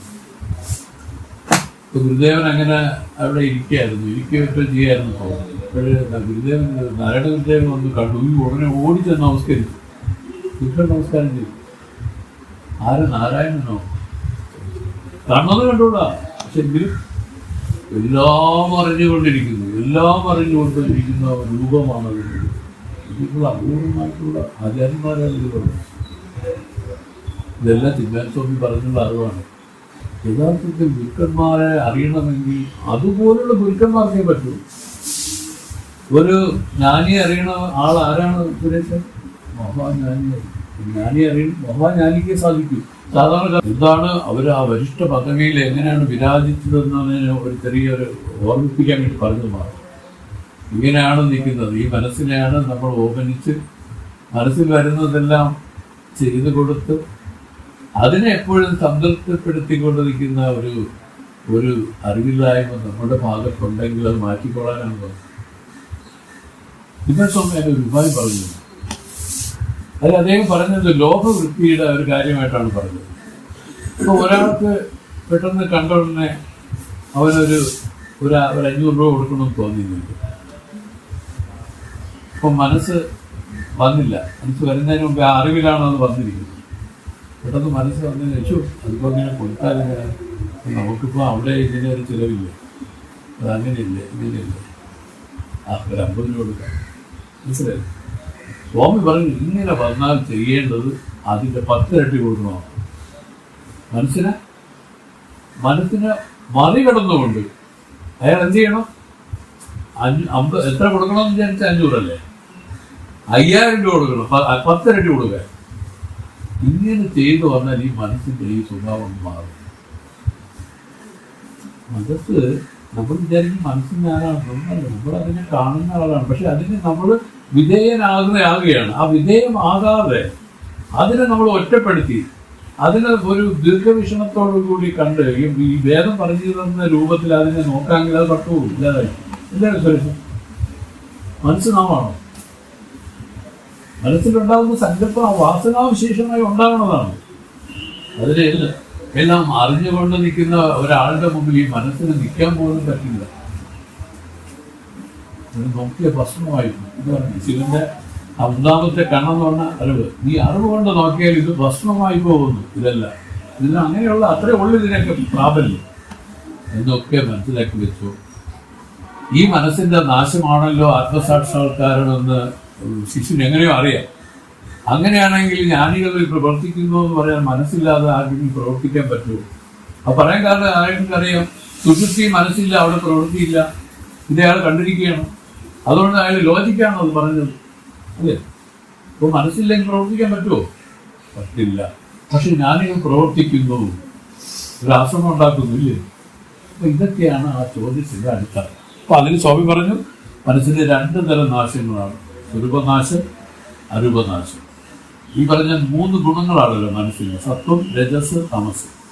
ഇത് തമോഗുണ രജോഗുണങ്ങൾ നശിക്കുന്നതിനെയാണ് സ്വരൂപനാശം സംഭവിച്ച് ആത്മജ്ഞാനികളായി മാറിയെന്ന് പറയുന്നത്. ഇനി വിധേയമുക്തന്മാരായി വരുമ്പോൾ അതിൻ്റെ സത്വഗുണവും കൂടെ ഇല്ലാതാകും. പരിപൂർണമായ ഗുണങ്ങൾ ഇല്ലാതാകുന്ന ഒരു നിലയിലേക്ക് ആ വിദേഹമുക്തന്മാർ ഇതിലിരിക്കുന്നതിനെ കണ്ടോളാൻ. അങ്ങനെ 21ാമത്തെ പദ്യത്തിൽ സ്വാമി പറയുന്നു, ചുത്തമം ചത്വമേ ഉണ്മയാകും തുകൾ ഇരുൾ പോനാൽ മനമെനും ചൊല്ലുമ്പോ വർത്തമാനത്തിൽ വന്ന ഉണർവെ ഉൺപാർ വരുവതും പോവതും നിനൈന്തു മഹിഴാർ വാടാ കർത്തരാം അകന്തേ വിട്ടകർത്തരാകി കരണവിരുത്തികളവത്തെ കാൺപാറാകി മുത്തരായിരിക്കലും ആ ഭുജിപ്പും കൂടും മുട്ടിലേ എന്നറിഞ്ഞ് ശങ്കയും മോശിപ്പായ. അതായത് ശുദ്ധമായ സത്വഗുണം, അതാണ് വാസ്തവ മനസ്സിന്റെ കാരണമാകുന്നത്. ഈ തുകൾ ഇരുളെന്ന് പറയുമ്പോൾ വിക്ഷേപമായിരിക്കുന്ന തുകളും പിന്നെ അതുപോലെ ഇരുളെന്ന് പറഞ്ഞ തമോ ഗുണം, ആ തമോ ഗുണവും രജോ ഗുണവും നശിച്ചാൽ അതെങ്ങനെ സന്മാർഗമായ ജ്ഞാനാഭ്യാസത്താൽ നശിച്ചാൽ, സന്മാർഗമായിരിക്കുന്ന ജ്ഞാനാഭ്യാസം കൊണ്ട് മാത്രമേ നശിക്കൂ എന്നാണ് അതിന്റെ അർത്ഥം. ഈ രജസ് തമസ്സുകൾ ഇത് രണ്ടുമാണ് ഇരുട്ടായിട്ടും ഇളക്കമായിട്ടും ഇരിക്കുന്നത്. ഇതിനെയാണ് അവിദ്യ എന്ന് പറയുന്നത്. ഈ അവിദ്യ നശിച്ചാൽ മനസ്സിനും ചൊല്ലും പോവും. മനസ്സെന്ന് പറയുന്ന ആ ഇതേ ഇല്ലാതായി ഒഴിഞ്ഞു പോകും. പിന്നെ അവരെങ്ങനെ ജീവിക്കുന്നു ചോദിച്ചാൽ വർത്തമാനത്തിൽ വന്ന ഉണവയുണ്ടാകും. അവരുടെ വർത്തമാന കാലം എന്ന് പറയുന്നതിനെ പറ്റി നമ്മൾ ഒരിക്കൽ പറഞ്ഞിട്ടുണ്ട്. വർത്തമാന കാലം എന്ന് പറഞ്ഞാൽ ആ ഒരു ഫ്രാക്ഷൻ ഓഫ് ഒരു സെക്കൻഡാണത്. അതാണ് വർത്തമാനം. അത് കഴിഞ്ഞാൽ അത് ഭൂതമായി. അവരെ പിടിച്ചുകൊണ്ടാണ് ഭൂതവും ഭാവി ഇതിൽ വരണത്. ജ്ഞാനി എപ്പോഴും വർത്തമാനത്തിൽ വരുന്നതിനെ ഉള്ളൂ. അവരുടെ മുമ്പിൽ വരുന്ന ഭോഗങ്ങളെ അവർ യഥേഷ്ടം പിന്നെ ഇതാവും, ഭോഗങ്ങളെ ഉൺപാർ, ഇത് അനുഭവിക്കും. വരുവതും പോവതും, പോയതിനെ പറ്റി വിചാരിച്ച് അവർ സങ്കടപ്പെടില്ല. അതുപോലെ ഇനി വരാൻ പോകുന്നതിനെ പറ്റി ആലോചിച്ച് സന്തോഷിക്കുകയില്ല. ഈ 2 രൂപത്തിലും അവര് കേവല വർത്തമാനത്തിൽ ഇങ്ങനെ അവരുടെ ആ പ്രാരബ്ധം ഇങ്ങനെ അവരിൽ വരുന്നതിനെ ഉണ്ടുകൊണ്ടിരിക്കും, അനുഭവിച്ചുകൊണ്ടിരിക്കും. ഇത്രയേ ഉള്ളൂ അവരുടെ പ്രത്യേകത. വർത്തമാനത്തിൽ വന്ന ഉണവൈ ഉൺപാ വരുവതും പോവതും മികഴ്ന്നു മകിഴാർ വാട. അവർ പറഞ്ഞാണെങ്കിൽ സങ്കടപ്പെടുകയോ സന്തോഷപ്പെടുകയോ ഒന്നും ചെയ്യില്ല. പറഞ്ഞു. അതിനുശേഷം പറയണം കരുത്തനാമഹന്തെ വിട്ട്. നമുക്ക് ഈ അഹംഭാവം എന്ന് പറയുന്നത് തന്നെയാണ് കർത്താവ് എന്ന് പറയുന്നത്. ഞാനെന്നുള്ള ഭാവം ഈ ശരീരത്തെയൊക്കെ പിടിച്ചുകൊണ്ടുണ്ടായിരിക്കുന്ന ഒരു ഒരു അയഥാർത്ഥമായ ഒരു അഹമാണ്. ഇതിൻ്റെ അഹങ്കാരം എന്ന് ഒരു പറയും, വാസ്തവമല്ല. പിന്നെ ശരീരം തന്നെ വിദ്യയാണെങ്കിൽ അതിനെ പിടിച്ച് ഉണ്ടാവുന്ന അഹത്തിന് എന്ത് നിലനിൽപ്പുണ്ട്? അതുകൊണ്ടാണ് ഈ അഹങ്കാരത്തെ ഇല്ലാത്തവരാണ്. അവരെ സംബന്ധിച്ച് ഈ അഹങ്കാരമില്ല. കരുത്തനാം അഹന്തയെ വിട്ട് അകർത്തരാകും. ആ കർത്തൃത്വ ബുദ്ധി ഇല്ലാതായി. കരണവൃത്തികൾ അവത്തെ കാണുവാനായി. ഇതിനെല്ലാം കാണുന്ന കേവല സാക്ഷിയായി മുക്തരായിരിക്കലും. അങ്ങനെ മുക്തന്മാരായിരിക്കും. അന്ധകരണാദി വൃത്തികളെയും അവത്തെ വൃത്തികൾക്ക് ആധാരകാലമായ ജാഗ്രത മുതലായ അവസ്ഥകളെയും കാണുവാനായി. വൃത്തികൾ മാത്രമല്ല, ആ വൃത്തികൾക്ക് ആധാരമായിരിക്കുന്ന ജാഗ്രത, സ്വപ്നം, സുഷുപ്തി എന്നുള്ള 3 അവസ്ഥയെയും കാണുവാനായി മുക്തരായിരിക്കലുമാവും. മുക്തരായിരിക്കുകയും ചെയ്യും. ഇപ്പോൾ പ്രാരബ്ധ ഭോഗ അനുഭവത്തിനും സാധിക്കും. അവരുടെ പ്രാരബ്ധ ഭോഗം അനുഭവിക്കാൻ അവർക്ക് സാധിക്കും. ഇങ്ങനെ ഇരിക്കുന്നതിന് ഒരു തടസ്സവുമില്ലെന്നും അറിഞ്ഞുകൊള്ളണം. കാരണം അങ്ങനെ ഇരിക്കുന്ന മുക്തന്മാർ അങ്ങനെയാണ് ഇരിക്കുന്നത്. അങ്ങനെ ഇരിക്കുന്നതിൽ ഒരു തടസ്സവുമില്ല എന്ന് നമ്മൾ അറിഞ്ഞുകൊള്ളണം. ഇതിന് ഒരു ഉദാഹരണം പറയണമെങ്കിൽ, നമുക്കറിയാം ഈ പാലില് നെയ്യ് അല്ലെങ്കിൽ വെണ്ണ ഇതിലെങ്ങനെയാണ് ഇരിക്കുന്നത്? പാലിൽ കാണാൻ പറ്റുമോ? പക്ഷെ അതിന് മതിച്ചാൽ, കടഞ്ഞാൽ, അതിന്റെ പ്രോസസ് അനുസരിച്ച് കടഞ്ഞാൽ അതിൽ നെയ്യ് കണ്ടില്ല, വെണ്ണയായിട്ട് നെയ്യ് വേർതിരിക്കുമല്ലോ. ഈ നെയ്യ് ആയതിനു ശേഷം ഈ കടഞ്ഞു മാറ്റിയ വെള്ളത്തിലേക്ക് ഈ നെയ്യ് ചേർത്താൽ ചേരില്ല. നേരത്തെ ഇരുന്നത് എങ്ങനെയാണ്? ഇതെല്ലാം കൂടെ ഒരുമിച്ച് ഇങ്ങനെ ഒരു കോമ്പൗണ്ട് പോലെ ഇരുന്നതാണെങ്കിലും ഇതിനെ പിടിച്ചു കഴിഞ്ഞിട്ട് പിന്നെ അതിൽ ചേർത്താൽ ചേരില്ല. ഇതുപോലെയാണ് തന്റെ ഈ അറിവിനെ, ഈ അനാത്മ വിഷയങ്ങളിൽ നിന്ന് പിരിച്ചു മാറ്റി അറിഞ്ഞു കഴിഞ്ഞാൽ പിന്നെ ഈ അറിവ് അതിൽ ചേരില്ല. അതുമായിട്ട് ഇതിന് ഒരു സംബന്ധവുമില്ല. അങ്ങനെ ആയിപ്പോകും. ഇതാണ് ഇതിന്റെ വേറൊരു പ്രത്യേകത. അതുകൊണ്ടാണ് ഞാൻ ഉണ്ടായതിനു ശേഷം പിന്നെ അവർ ഇതിൽ പ്രവർത്തിച്ചാലും അവർ പ്രവർത്തിക്കുന്നില്ല. ഇതിനെ അവർ കാണും. നമ്മൾ വിചാരിക്കുന്ന പോലെ ഒന്നുമല്ല അത് അവർക്ക് മാത്രം അറിയാവുന്ന കാര്യമാണ്. അതുകൊണ്ടാണ് മുക്തന്മാരായിരിക്കുന്നവരെ വെറുതെ ഇങ്ങനെ ബാഹ്യമായി ഇത് കണ്ടിട്ട്, ചേഷ്ടകൾ കണ്ടിട്ട് അവർ വിമർശിക്കരുത്. കുടുംബാവാണത്. എന്താണോ സാധിക്കേണ്ടത് സാധിച്ചു. ദിവ്യന്മാരാണ് അവർ, ഈശ്വര ദിവ്യന്മാരാണ്. അതുകൊണ്ട് അവരെ ഒന്നും വിമർശിക്കരുത് എന്നൊക്കെ പറയുന്നതിന്റെ ഉദ്ദേശം എന്താണ്? അജ്ഞാനികൾക്ക് എന്തിനാണ് അതേ പറ്റുന്നത്? ഇത് അറിഞ്ഞുകൂടാതെ എന്തോ ചില ചേഷ്ടകളിലൊക്കെ കണ്ടിട്ട് അത് വിലയിരുത്തി കളയും, നിസ്സാരവൽക്കരിച്ച് കളയും. അങ്ങനെയൊക്കെ വരുമ്പോൾ അതിന്റെ ദൂരവ്യാപകമായി ഞാനും എത്രയോ ജന്മത്തേക്ക് അവർക്ക് അവരടുത്തു പോലും വരില്ലെന്നാണ് പറയുന്നത്. ഞാനികളെ വിമർശിക്കുക ഏറ്റവും കൂടിയ പാപം എന്ന് പറഞ്ഞാൽ ഇത് തന്നെയാണ്. ഇത് അവർക്കറിയാം. അതുകൊണ്ട് അവർ ഒരിക്കലും ശാപവാക്കം ഒന്നും പൊഴിയില്ല. ഞാനും ഒരിക്കലും പൊഴിയില്ല. ഒരു വിളിച്ച് പതുക്കെ വിളിച്ച് പറഞ്ഞു കൊടുക്കും. ഇങ്ങനെയാണ് അങ്ങനെയാണ് പറഞ്ഞു കൊടുക്കും. അത്ര. അപ്പൊ മനസ്സിലായല്ലോ മനസ്സിന്റെ നാശത്തെ പറ്റി പതുക്കെ സ്വാമി പറഞ്ഞുകൊണ്ട് വരികയാണ്. ഇതില് ലാസ്റ്റിൽ പറഞ്ഞ ഇതാണ്. എന്താണ് പറഞ്ഞത്? അവർ മുക്തരായിട്ട് തന്നെ ഇരിക്കും. എന്നാൽ അവർ ഭുജിപ്പ് കൂടും. എന്നുവെച്ചാൽ അവർ ഈ പറഞ്ഞ കണക്ക് ആഹാരം കഴിക്കും, അവർ ഈ പറഞ്ഞ ഉറങ്ങും, അവർ ചിലപ്പോൾ പല വിനോദങ്ങളിൽ ഏർപ്പെടും, എല്ലാം ചെയ്യും. അതൊന്നും തന്നെ അവരെ ബാധിക്കുന്നില്ല. അതിനൊരു ഉദാഹരണമായിട്ട് എനിക്ക് തോന്നിയത് പറഞ്ഞതാണ്. പാലിൽ നിന്ന് പിരിച്ചു കഴിഞ്ഞാൽ പിന്നെ അത് പാലിലോട്ട്, പിന്നെ പാൽ തിരിച്ചു ചേരില്ല. ഇതുപോലെയാണ് അവർ മാറിപ്പോയി, പിരിഞ്ഞു പോയെന്ന് പറയും. ഇല്ല, പിരിഞ്ഞു പോയി എന്ന് പറയും. രണ്ടർത്ഥമാണ് ഇതിൽ നിന്ന് പിരിച്ചു കളയും. നമ്മളും ഈ അറിവിനെ ഇതിൽ നിന്ന് പിരിച്ചു കണ്ടാൽ പിന്നെ ഈ അറിവ് ഇതുമായിട്ട് ബന്ധമുള്ളവർ തോന്നുന്നത്. അതുകൊണ്ടാണ് അവർ കേവലം സാക്ഷി മാത്രമാണ്. മനസ്സും ഇന്ദ്രിയങ്ങളും അതിന്റെ ധർമ്മത്തെ ചെയ്യുന്നു എന്നുള്ളത് തിരിച്ചറിയുന്നു. അതെന്തുകൊണ്ട്? ആ പ്രാരബ്ധ സിസ്റ്റം വരെ അങ്ങനെ ഇരിക്കാൻ അതിന് സാധിക്കൂ. അതിനെ നിയന്ത്രിക്കുക എന്ന് പറയുന്നത് പോലും അസാധ്യമാണ്. നിയന്ത്രിക്കുക അസാധ്യമാണ്. അതിനെ നിയന്ത്രിക്കുക എന്നുള്ളത് നമ്മുടെ ധർമ്മവുമല്ല. കണ്ണ് കാണൂല്ലേ? കണ്ണ് അടച്ചു വെച്ചോണ്ടിരിക്കണം. അപ്പൊ ഇതെല്ലാം അതിന്റെ ധർമ്മങ്ങളാണ്. പക്ഷെ ഈ ധർമ്മം അതിൻ്റെതാണെന്ന് തിരിച്ചറിഞ്ഞിട്ട് താനിതുമായിട്ട് യാതൊരു ബന്ധവുമില്ലാതെ മുക്തനായിട്ട് തന്നെ ഇരിക്കുന്നു എന്നുള്ള ആ ഒരു അനുഭവമാണ് ഇവർക്ക് പ്രത്യക്ഷം. അല്ല തിരിച്ചൊന്നുമല്ല. നമ്മൾ പറയാം വിരക്തി ശീലിക്കണം, എന്നിട്ട് കണ്ണു തുറക്കല്ലേ, അടച്ചു വെച്ചോ, ഒരിക്കലും തുറക്കല്ലോ. ഇത്ര കാലം അങ്ങനെ ഇരിക്കാൻ പറ്റും? പ്രാരംഭം ഇരിക്കുകയല്ലേ, നോക്കണ്ടേ, നടക്കണമെങ്കിൽ നോക്കണ്ടേ, കഴിക്കുക, വിശക്കണമെങ്കിൽ വല്ല കഴിക്കണ്ടേ. അപ്പൊ ഇങ്ങനെയൊന്നും അല്ല ഇതിന്റെയൊക്കെ അർത്ഥം. തെറ്റിദ്ധരിക്കപ്പെട്ട് ലോകവും വേറൊരർത്ഥത്തില് എന്തൊക്കെയോ മനസ്സിലാക്കി വെച്ച് പ്രവർത്തിക്കുകയും ഇപ്പോഴും ലോകം. അതിൽ അതൊന്നും ചെയ്യാനൊക്കില്ല. ഇങ്ങനെയൊക്കെയാണെന്ന് ശാസ്ത്രം നമുക്ക് പറഞ്ഞു തരികയാണ്. ഒരു സ്വാമി അല്പം കൂടെ എഴുതിയിരിക്കുന്നു. ഇങ്ങനെ അറിഞ്ഞിട്ട് സ്വാമി പറഞ്ഞു, ശങ്കയെ മോചിപ്പായേ, ഈ സംശയത്തെ നീ ഒഴിക്കുക. ഇത് എങ്ങനെയാണ് അവർ കഴിക്കുന്നതെന്ന് പറഞ്ഞാൽ, അവര് എങ്ങനെയാണ് അവർ ഭുജിക്കുന്നതെന്ന് പറഞ്ഞാൽ, അത് എങ്ങനെയാണെന്നുള്ള ആ രൂപം പങ്ക് പറഞ്ഞു തന്നു. അവർ മുക്തരായി ഇരുന്നുകൊണ്ട് തന്നെ ഇവര് കഴിക്കും. കഴിക്കാന്ന് പറഞ്ഞാൽ അവരെല്ലാം കഴിക്കുന്നത് ഈ ശരീര മനസ്സുകളാണ്. അത് കേവലം അവര് ഇതിന് കേവല സാക്ഷി മാത്രമായിട്ട് തന്നെ ഇരിക്കും. ഒരു മാറ്റവും ഇല്ല. ഇത് കണ്ടുകൊണ്ടിരിക്കും. അതാണ് സ്വാമികൾക്ക് പറയും. സ്വാമി പറഞ്ഞൊരു വാക്ക് ഓർമ്മയിൽ വരികയാണ്. അവിടെ അനിൽക്കുട്ടൻ്റെ കൂടെ, അനിൽ എന്ന് പറഞ്ഞൊരു പയ്യൻ ഇങ്ങനെ വരും. അപ്പോൾ സ്വാമിക്ക് ഒരു സഹായങ്ങൾ ചെയ്യുമായിരുന്നു. 1-2 ദിവസം വന്നില്ല.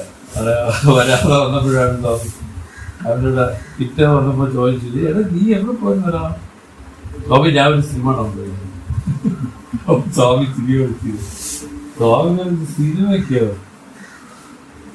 എന്താ പറയാൻ, നമ്മുടെ ഉള്ളിൽ നടക്കുന്ന ഈ സിനിമ നോക്കിയാൽ ഏത് സിനിമ കാണാൻ നിനക്ക് പോകാൻ തോന്നുന്നു. നിങ്ങൾക്ക് മനസ്സിലായില്ലേ? അവര് ആ രസമാണ് പറഞ്ഞത്. ഭയങ്കര ഒരു സിനിമയാണ് പ്രൊജക്ഷൻ ആയിക്കൊണ്ടിരിക്കുന്നതെങ്കിൽ താനിതിന് കേവല സാക്ഷിയായിട്ടിരിക്കുകയാണ്. ഇങ്ങനെ കണ്ടുകൊണ്ട് ആനന്ദമായിട്ട് ജ്ഞാനികൾ ഇരുന്ന് അവരുടെ ശിഷ്ട പ്രാരബ്ധവും ബ്രഹ്മാനന്ദ രസമാക്കി മാറ്റിക്കളായി. ഇതാണ് അവർ ചെയ്യുന്നത്. നമ്മളോ അയ്യോ നാളെ എന്താവും, മറ്റന്നാളെന്താവും എന്ന് പറഞ്ഞ് ദുഃഖിച്ച് ശരീരം പോകുന്നതിന് ഇനി ഒരു 10-50 കൊല്ലം കൂടെ ഉണ്ടെങ്കിൽ അവർ ഇന്നേ ചത്ത് തന്നെ ഇന്നേ മരിച്ചിരിക്കുകയാണല്ലോ. അല്ല അങ്ങനെ പേടിച്ച് മരിച്ചു. ഇങ്ങനെയല്ല ഞാനിത്. അവർ ആനന്ദത്തിൽ കുളിച്ചതിന്റെ ഈ അനുഭവം അവർക്ക് ആ സമാധിയെ ഉണ്ടാക്കാനായിട്ട് ഈശ്വരൻ തന്നിരിക്കുന്നതായിട്ട് അവർക്ക് വ്യക്തമായി. ഇതെല്ലാം അങ്ങനെ കാണുന്ന ഈ മനസ്സും ഇന്ദ്രിയങ്ങളും അതിന്റെ ധർമ്മങ്ങളെ ചെയ്യുന്നതിനെ നോക്കിക്കൊണ്ട് അങ്ങനെ ആനന്ദിച്ച് അങ്ങനെ ഇരിക്കും. ഇത് തന്നെയാണ് അവരുടെ പ്രകൃതി. അതാണ് പറഞ്ഞത്, മുക്തരായി ഇരിക്കലും ആ ഭുജിപ്പും കൂടും മുട്ടിലെ എന്റെ സംഖ്യ മോശിപ്പായി എന്നുള്ളത് എല്ലാവരും ചേർത്ത് ഒറ്റയടിയിൽ പറഞ്ഞു. 22 കൂടെ വായിച്ച് നമുക്ക് നിർത്താം, 1 മണിയാവും. വിവകാര വേളയെല്ലാം സമാധി എന്നാൽ വികല്പമെന്റോ മനം അലൈന്തു വിടാതോ വിട്ടാൽ അവതാനം അഴിവും എന്താകിൽ അതൊക്കൊരു തിരുട്ടാന്തം കേൾ ആശ കൊണ്ട് നവമാക പരമുരുടൻ തന്നെ കൂടി നയந்த സുഖമനുഭവിത്ത നാരിനഞ്ചം നവമാക മനത്തൊഴിലുകൾ ചെയ്യുമ്പോതും തഴുവി അനുഭവിത്ത സുഖം തന്നെ വിടാതെ. ഇതൊരു പ്രത്യേക ഉദാഹരണം സ്വാമി കൊടുത്തിരിക്കുക. വിവകാര വേളയല്ല സമാധി என்பார். വികല്പമன்றോ മനം അലൈന്തു വിടാതോ വിട്ടാൽ അവതാനം അഴിവുമன்றോ വെഞ്ചായാകിൽ അതൊക്കൊരു തിരുട്ടാന്തം കേൾ ആശ കൊണ്ട് നവമാക പരമുരുടൻ തന്നെ കൂടിനയെന്ന് സുഖമനുഭവിത്ത നാരിനഞ്ചം നവമാക മനത്തൊഴിലുകൾ ചെയ്യുമ്പോതും തഴുവി അനുഭവിത്ത സുഖം തന്നെ വിടാതെ.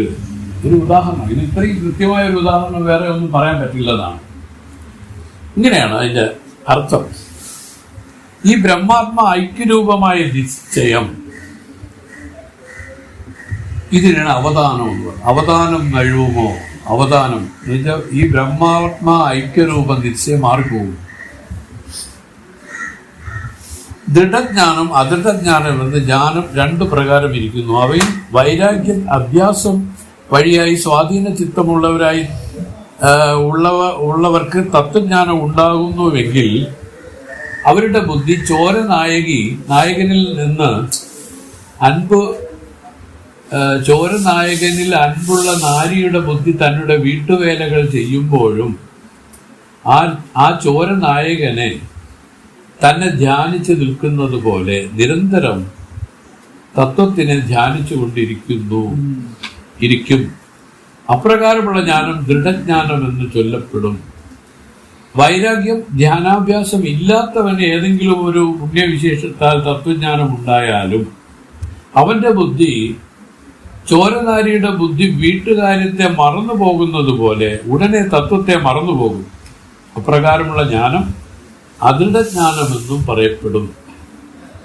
ദൃഢജ്ഞാനമുള്ളവൻ ദൃഢപ്രജ്ഞൻ. ഈ ദൃഢപ്രജ്ഞർ കാലഭേദത്താൽ സമാഹിതർ ഉദ്ധിതർ എന്ന് രണ്ടു വിധത്തിലായിരിക്കും. അവരുടെ ലക്ഷണം ഗീതയിൽ ഭഗവാനാൽ ചൊല്ലപ്പെട്ടിരിക്കുന്നു. ഇവിടെ ദൃഢപ്രജ്ഞരെ പറഞ്ഞതിനാൽ അവർക്ക് വ്യവഹാരം വിരോധമാകുകയില്ല. അതാണ് ഭഗവാൻ ശ്രീകൃഷ്ണനൊന്നും വ്യവഹാരം വിരോധമല്ല എന്ന് തോന്നുന്നു. ഇതാണ് ഈ പദ്യത്തിന്റെ അർത്ഥം. അതൊന്നുകൂടെ നമുക്ക് പറയാം. അതായത് ഈ ചോരനായകിയെ പറ്റി പറയുന്നത് ഇങ്ങനെയാണ്. അതായത് ഒരു സ്ത്രീ, ഒരു പെണ്ണ്, അവളുടെ ഒരു കാമുകന്, ആ കാമുകനെ പറ്റി പിന്നെ അവരുമായിട്ട് ചേർന്ന് അനുഭവിച്ച ഒരു സുഖം, അവര് വീട്ടുജോലി ചെയ്യുമ്പോഴും ആ വീട്ടുജോലിയിൽ ഒരു ക്ലേശവും ഇല്ലാതെ തന്നെ ആ വീട്ടുജോലി ചെയ്തുകൊണ്ടിരിക്കും. പക്ഷെ അവരുടെ മനസ്സ് മുഴുവനും ആ ചോരനായകനിലായിരിക്കും. എന്നുവെച്ചാൽ അത് ഒരിക്കലും ആ ഒരു ക്ലേശം അവർക്കില്ലെന്നാണ്. ഇതാണ് ഈ രൂപത്തിൽ. ഇതിനെയാണ് ദൃഢജ്ഞാനിയുടെ ലക്ഷണമായിട്ട് പറഞ്ഞത്. ഇവിടെ ചോരനാരിയൊന്നുമല്ല, അവരുടെ ഒരു അനുഭവത്തെ പറഞ്ഞതാണ്. ഈ രൂപത്തിലാണ് എപ്പോഴും അതിൽ നിന്ന് മാറാത്ത ഒരു നിലയിലേക്ക് പോകും. എങ്ങനെയാണ്? ആനന്ദാനുഭവം ഇതിൽ വന്നിരിക്കുകയാണ്. ഈ പറഞ്ഞ സമാധി അനുഭവത്തോട് ചേർന്ന് അവർ ആനന്ദത്തിൽ അങ്ങനെ എപ്പോഴും ആറാടി നിൽക്കും. ഇത് അവരെന്ത് തന്നെ ചെയ്താലും ഈ ആനന്ദാനുഭവത്തിന് ഒരു ഭംഗവും വരില്ല. ഇതാണ് അവരുടെ പ്രത്യേകത. ഇവരാണ് ദൃഢജ്ഞാനികൾ. ശിശുപാലൻ നിന്ദിച്ചപ്പോഴും കള്ളനെന്ന് അയാൾ പറഞ്ഞപ്പോഴും മറ്റേയാളെ ചെമന്തകം, പിന്നെ മറ്റേ ആള് ജരാസന്ധനെ ഓടിച്ചപ്പോഴും ഭഗവാൻ കൃഷ്ണൻ ചിരിച്ചുകൊണ്ടാണ് എല്ലാം ചെയ്തിരിക്കുന്നത്. അല്ലെ, ഒന്ന് ആലോചിച്ച് നോക്കുക. എല്ലായിടത്തും ചിരിച്ചുകൊണ്ട് ഓടി, ചിരിച്ചുകൊണ്ട് തന്നെ കാര്യങ്ങൾ പറഞ്ഞു എന്ന് പറഞ്ഞാൽ അവരുടെ ജ്ഞാനത്തെ ബാധിക്കുന്നില്ല. വികാരം ഒരു അല്പം പോലും കടന്നു വരില്ല. അവർ മനസ്സ് പ്രവർത്തിക്കില്ല, മനസ്സില്ല അവർക്ക്. കേവല അറിവിൽ നിന്നുകൊണ്ട് പ്രവർത്തിക്കുകയാണ്. ഇതൊക്കെയാണ് ഭഗവാൻ ശ്രീകൃഷ്ണൻ അതിലൊക്കെ കാണിച്ചിരിക്കുന്നത്. നമുക്ക് ഇതുപോലെ നമുക്കും ആ അനുഭവത്തോട് ചേർന്ന് വരും എന്നാണ് അതിൻ്റെ അർത്ഥം. അങ്ങനെ വരണം എന്നും വേറൊരർത്ഥം. ഇങ്ങനെ വന്നില്ലെങ്കിലോ നമുക്കത് ഈ പറഞ്ഞ കണക്ക് ആ പ്രജ്ഞയില്ല, ദൃഢത വന്നില്ല, അദൃഢജ്ഞാനികളാണ്. അത് എങ്ങനെയാണ്? പെട്ടെന്ന് മറന്നുപോകും. ഏതാ ബ്രഹ്മാത്മാ ഐക്യ നിശ്ചയത്തെ അവർ മറന്നുപോകും. ഇതങ്ങനെയല്ല, ഒരിക്കലും മറക്കില്ല. ഭഗവാൻ ശ്രീകൃഷ്ണനെ പറ്റി പറയുമ്പോഴേ സുരേഷ് അവതാരങ്ങളിൽ വെച്ച് ഇതൊരു പൂർണ്ണാവതാരമായിട്ട് പറഞ്ഞല്ലേ? ഇതൊരു പൂർണ്ണാവതാരമാണ്. അവതാരം എന്ന് പറഞ്ഞാൽ ഭഗവാൻ വ്യാസന്റെ ഒരു അവതരണമാണിത്. മനസ്സിലായില്ലേ? ഒരു പൂർണ്ണ അവതാരം എങ്ങനെ ഇരിക്കണം എന്നുള്ളത് ഭഗവാൻ വ്യാസൻ കാണിച്ചിരിക്കണം, വരച്ച് കാണിച്ചിരിക്കുന്നതാണ്. അപ്പൊ ഇതാണ്, ഈ രൂപത്തിലാണ് അവതാരം. കാരണം അവരെ സംബന്ധിച്ച് വ്യവഹാരം അവരെ ബാധിക്കുന്നില്ല.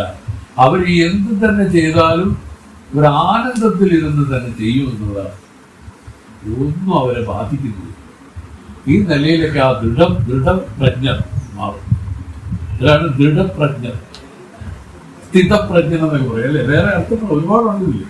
അങ്ങനെ ആ സ്ഥിതപ്രജ്ഞ ഇതിൽ വരുന്നത് വരെയും ഇപ്പൊ നമ്മൾക്ക് പറ്റി പറയണമെങ്കിൽ, സാധാരണക്കാരെ പറ്റി പറയണമെങ്കിൽ ജ്ഞാനം ഉണ്ടവർക്ക്, പക്ഷേ ഒരു സാഹചര്യത്തിന്റെ സമ്മർദ്ദം വരുമ്പോൾ അവര് മനസ്സിൽ അവർ പ്രവർത്തിക്കുന്നവരാണ്. അത് എന്തുകൊണ്ട് പ്രവർത്തിക്കുന്നു എന്ന് ചോദിച്ചാൽ അവർക്ക് സ്ഥിതപ്രജ്ഞ വന്നില്ല, അവർക്ക് ആ ദൃഢജ്ഞാനം ഇതിലുണ്ടായില്ലെന്ന്. അത് മനസ്സിലാക്കിക്കൊണ്ട് ആ വൈകാരികമായിട്ട് ആ ഉദ്ധിതമാകുന്ന മനസ്സിനെ വിവേകം കൊണ്ട് തളച്ചു നിർത്തി വീണ്ടും ആ സമാധി അഭ്യാസം ശീലിക്കണം. ശീലിച്ചു വന്നാൽ അവർ പതുക്കെ ആ സമാധി അഭ്യാസത്തിലൂടെ മനസ്സ് സംസ്കരിക്കുകയാണ്. മനസ്സിന്റെ പരിപൂർണമായ നാശം തന്നെയാണ് സംസ്കാരം എന്ന് പറയുന്നത്. ഇല്ലായ്മ, മനസ്സറ്റ ഇടമെന്നൊക്കെ പറഞ്ഞു കഴിഞ്ഞിട്ടുണ്ട്. മനസ്സില്ലാത്ത സ്ഥലമാണ്. അതാണ് സമാധി എന്ന് പറഞ്ഞിരിക്കുന്നത്. ആ സമാധിയാണ് നമ്മുടെ യഥാർത്ഥ സ്വരൂപം. ആ സമാധിയിൽ നിന്ന് ഉദ്ധിതരാകുന്നതാണ് ഈ പറയുന്ന അവസ്ഥകളിലേക്കൊക്കെ വഴുതി വീഴുന്നത്.